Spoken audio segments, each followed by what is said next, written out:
الفيديو بتاعنا بيتكلم عن أشهر المشاهير الكوريين اللي ماتوا في سنة 2024. رقم واحد، بارك مين جي. توفي الممثل الكوري بارك مين جي في 29 نوفمبر 2024 عن عمر ال 32 سنة بسبب سكتة قلبية مفاجئة، وده كان أثناء رحلته إلى الصين.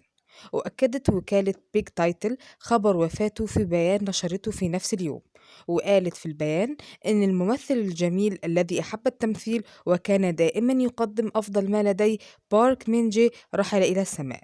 وكان من أشهر أعماله الكورية النساء الصغيرات، سناب وسبارك، حرب كوريو ختان.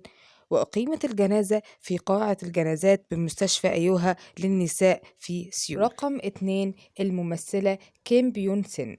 توفيت الممثلة الكورية في 24 أكتوبر 2024، وكانت تبلغ من العمر 37 سنة بعد صراعها مع مرض مزمن وهو السرطان.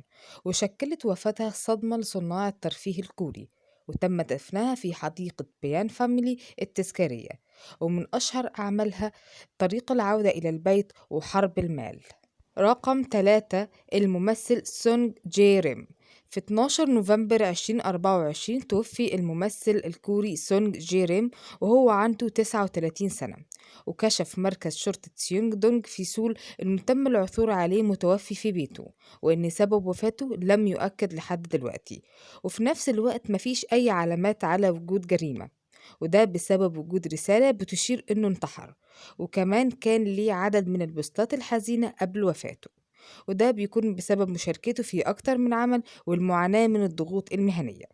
من أشهر أعماله كانت القمر الذي يحتضن الشمس، حديقة السر، عيد الحب العسكري، والملكة وو. رقم 4، الممثلة بارك جي توفيت الممثلة الكورية بارك جي اللي جسدت دور سونج في مسلسل مجد الانتقام في صباح يوم الاثنين. وأكدت وكالتها الخبر، وقالت إنها توفت في الساعة 52 دقيقة عن عمر يناهز ال 52 سنة بعد إصابتها بسكتة دماغية. وقالت بعض وسائل الإعلام الكورية إنها كانت تعبانة وبتعاني من مرض مزمن لم يتم ذكر اسمه. وقدمت بيان وضحت فيه تفاصيل الجنازة ومكان إقامتها. وكرهنا للدور الممثلة في مسلسل عهد الانتقام أو مجد الانتقام يبين قد إيه هي كانت ممثلة شاطرة. رقم 5، المغنية بارك بورام. هي مغنية كورية توفت في 11 أبريل 2024 عن عمر 30 سنة، وكانت أصغر نجمة غناء كورية تموت في السن ده بحسب موقع ديلي ميل.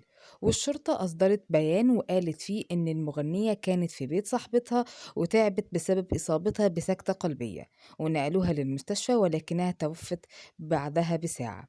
أصدرت وكالتها النعي للفنانة كتبوا فيه: نحن هنا لمشاركة الأخبار الحزينة والموجعة.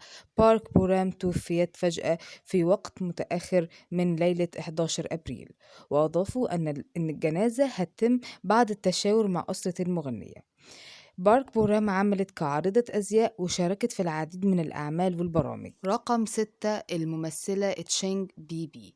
توفت الممثلة الصينية في 19 يوليو 2024 عن عمر 78 سنة، وده بسبب إصابتها بمرض نادر أعراضه مشابهة لأعراض مرض باركنسون، وإنها اختارت التبرع بأعضائها بعد وفاتها. اشتهرت الفنانة بتقديمها العروض القتالية في الستينات، وكانت متعددة المواهب حاصلة على عدة جوائز. كان أشهر أفلامها تعالوا اشرب معي، وكان أنجح أعمالها كان النمر الرابط والتنين الخفي، بجانب الفنان تشا ين فات اللي كان من هونج كونج، واللي حاصل على 4 جوائز أوسكار. رقم 7، شين هاي ري. تم تأكيد خبر وفاة ملكة جمال كوريا في 14 سبتمبر 2024 عن عمر 32 سنة من صاحبتها المقربة في حسابها على انستجرام. وقالت: يرجى إرسال أعمق تعازيكم وصلواتكم إلى هايري حتى لا تشعر بالوحدة في رحلتها الأخيرة. واكتسبت شهرتها الأولى لما شاركت في مسابقة ملكة جمال كوريا سنة 2012 وفازت باللقب. وبكده يكون الفيديو بتاعنا خلص. مستنية آرائكم في الكومنتات، ما تنسوش اللايك والسبسكرايب.